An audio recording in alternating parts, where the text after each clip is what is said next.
Šį kartą atkeliavau prie senojo Užpalių vandens malūno, tiksliau jo likučių.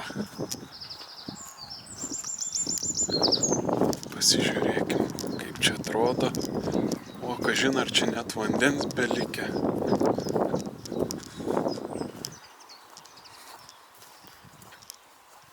O, kažką girdžiu kitoj pusėje.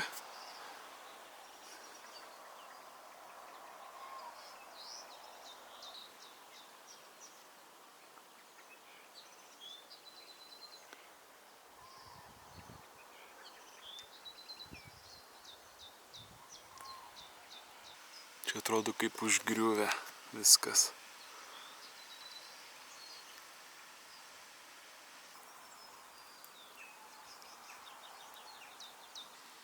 Šiek tiek istorijos apie vandens malūną Užpaliuose. Akmeninis vandens malūnas pastatytas 1836 metais, administruojant dvarą Ptakiui. Apie 300 metrų į šiaurę nuo malūno ant Šventosios buvo suręsta medinė užtvanka. Nuo jos atsišakojo Baudžiauninkų iškastas akmenimis grįstais krantais kanalas, kurio vanduo atitekėdavo iki malūno pastato. O štai akmenim grįstas. Jame buvo 3 girnos ir vėlykla, įkainotas 3000 rublių 1847-aisiais. Iš valstybės turtų rūmų jį nuomodavo įvairūs asmenys. Malūnas veikė iki 1969 metų. Prieš tai 1929 metais malūną įsigijo Steponas Pranskevičius ir valdė jį iki Antrojo pasaulinio karo. Jis pastatė betoninės užtvankos atramas. Kągi, keliauju iš kitos pusės. Manau, kad ten kažką dar pamatysim.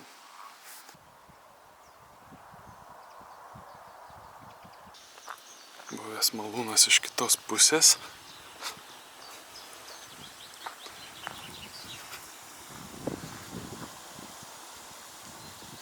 O, čia jau išpuvę viskas.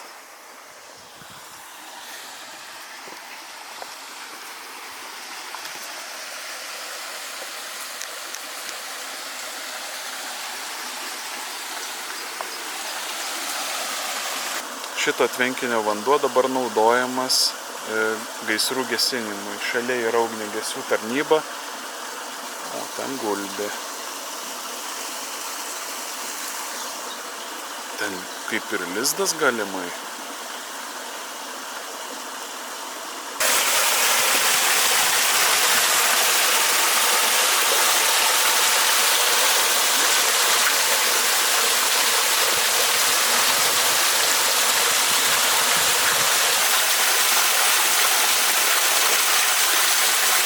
Tai atrodo nelabai saugiai.